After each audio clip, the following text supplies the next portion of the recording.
What is up, family? It's your girl Jen Ether. You're back with another mini reading. We're gonna do a pick a pal and see what is your soul's highest desire right now at the very moment when you're watching this reading. What is your soul desiring? Pick out a pal 1 or pal 2. Keep it nice and simple. Let's get into it. What is pal 1's soul desiring right now? I already shuffled the cards a bit. We already put the intention on the reading. The energy's good. I did a nice cleanse last night in my personal space, which will always as above or as without, so within, as above, so below. So anytime I'm cleansing my outside, it's going to manifest on what's going on within as well. Just staying high vibe, guys. So let's see what is your soul's highest desire? What is pal number 1's soul's highest desire? I'm always out working. That's why y'all see me like looking around and shit. What's your soul's highest desire right now? Ooh, okay, so I don't really take reversals, but I saw it in reverse. I feel like you're like, oh, your soul, it's all, okay, so you're in conflict with your soul because I'm not doing reversals. I've decided not to do reversals, so I don't really do them, right? But, you know, I'm aware of them. I know they exist. So this did come out in reverse, and my brain was like, reversal, reverse, reverse, reverse, reverse. So I feel like, because I'm not taking them, but I did acknowledge it, it's almost like your lower self is fighting with your higher self. There is some type of message, something that you want to say to someone, but with this coming out in reverse, so it's like your soul is urging you to speak your mind, speak your piece. A lot of times when there's something on our chest that we need to get off and speak on, your soul will urge you to do that because that is what's going to cause a sense of peace to come over your soul. So your soul is always going to urge you to do whatever it needs to find peace within yourself. Why? Once you find peace, you can be balanced, and that's when you're at the most optimal point to be able to really go after whatever you need to go as, when you're really aligning yourself with yourself. You feel me? So right now it's like you're at conflict. You're kind of fighting against what your soul wants you to do, which is probably why I was called to even do this particular reading. So I just kind of come up with them. Okay, you're also, your soul's highest desire, and this is what I'm talking about. I just made a post today saying that one of the hardest things when it comes to spirituality, or when it comes to listening to spirit, taking the guidance from spirit, from the Most High, is listening, because spirit will be having you doing something where you're like, why would I do that? So right now, spirit's like, bang. Your soul's highest desire is a tower moment. To the human brain, that don't sound right. Why would I intentionally want to cause myself a tower moment? I'm actually going through a tower moment right now, and I know it's been divinely guided from spirit. I'm kind of used to being in the game with spirit, so I kind of know when spirit's moving, but it's still always like, bruh, come on, man. Come on. I know it's going to work out for my best purpose or for my highest good, but it's still like, for real, spirit, this is what we doing. This is what we doing right now. But yeah, so your soul, what your soul is really desiring is some form of tower moment. Now, this tower moment could come in due to this message. A tower moment is usually when things are either being torn down.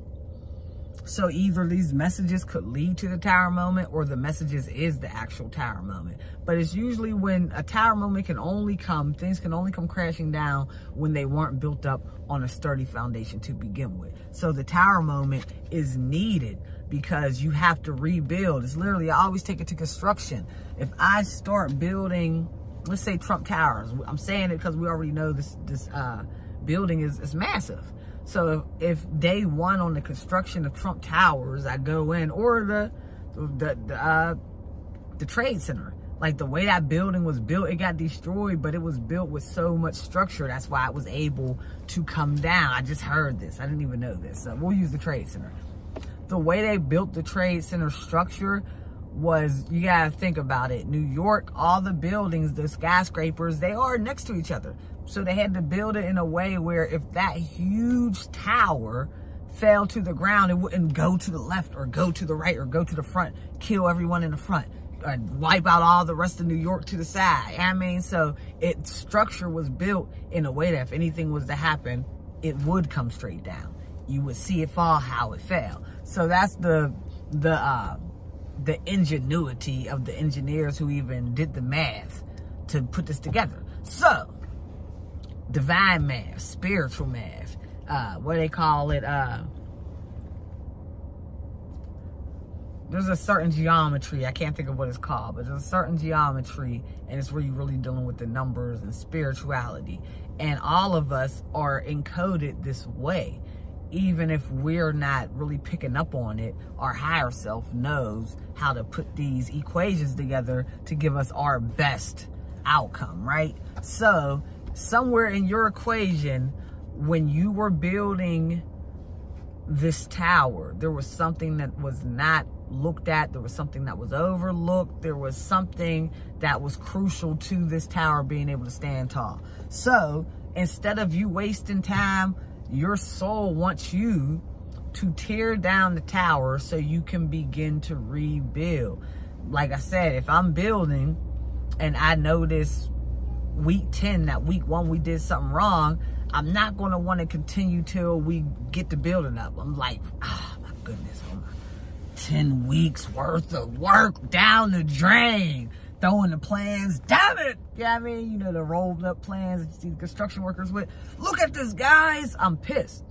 Yeah, 10 weeks wasted. Yes, I'm swole, but I do understand that it's better for us to knock it all down. Knock it all down. Some people get fired. Some people may have to get cut.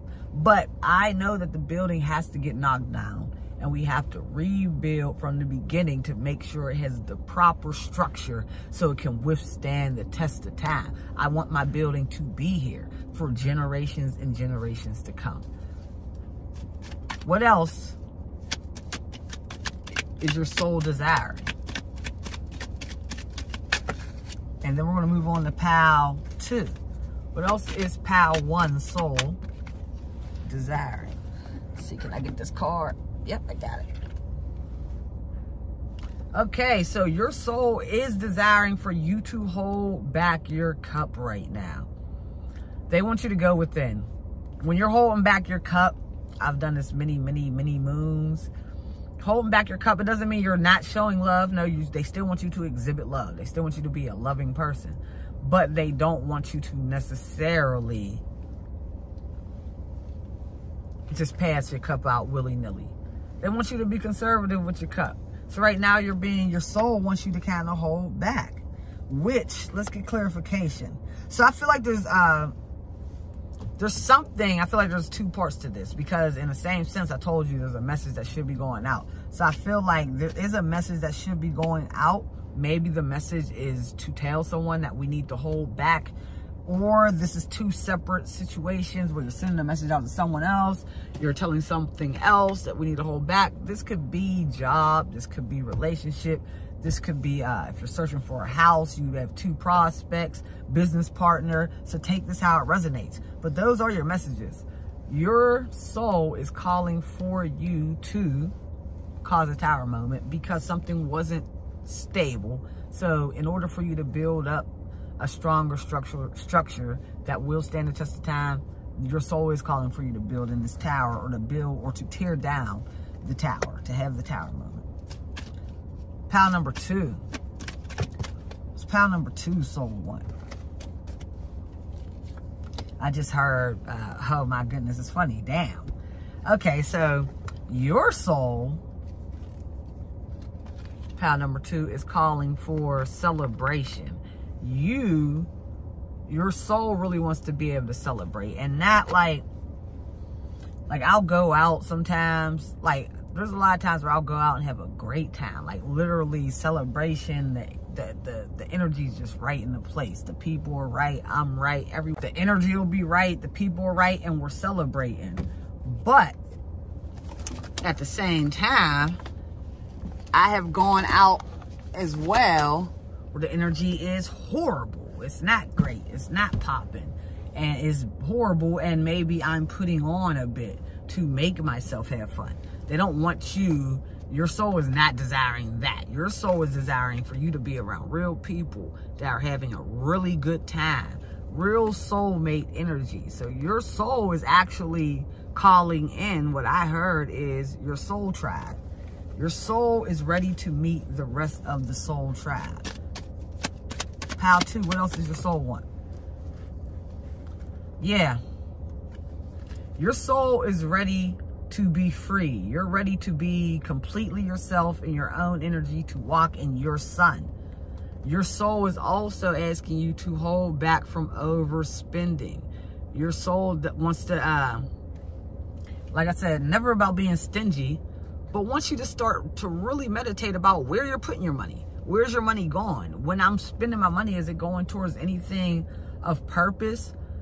Am I putting my money towards things that will help my soul's growth, that are helping me get to my higher purpose? Or am I just kind of flim-flamming my money about? You know what I mean? Number 2. What else, number 2?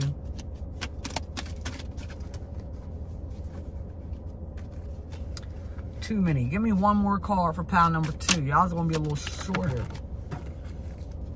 We'll take the one that kind of fell in the cut. If I can get it.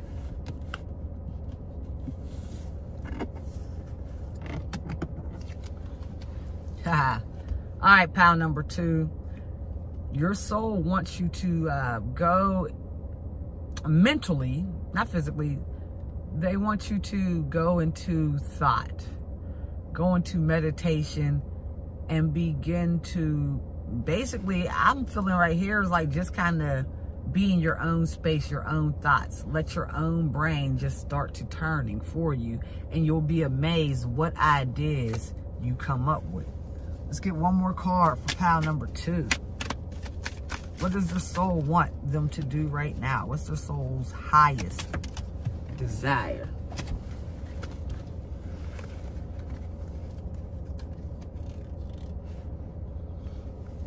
Okay, so juggling. Right now, I feel like your soul is asking you to get in touch with your money management skills. This is coming back to, where are you putting your money? Is it going towards your soul's purpose, or is it just getting spent? So they want you to learn, get better money managing skills, get better budgeting skills. Your soul wants you to be able to stand in your power. Also, independently, and this is not to say, anytime we start talking that independent stuff, I want you guys to know, this is never to scare you off from the idea of relationships. But what we must understand is we cannot be in a truly loving relationship. We can't fulfill someone else if we have yet to know what fulfills us, if we have yet to truly love ourselves. So this time of being on your own, getting to know yourself, going into meditation and figuring out exactly what your soul wants for you while you're on the planet, that allows you to become complete. Then the next step, you will eventually run into someone else who has done similar things, maybe took a different process, because we're all different people. We get to a lot of these places in different ways. But you will come across someone else who is also complete. So it's not two half of people trying to become whole. No, it's two fully whole people coming together and making a power couple situation. So that is what your soul's highest desires, pile number 2. I'm going to have to edit this one. It's your girl, Jen Ether. I'm out. Peace.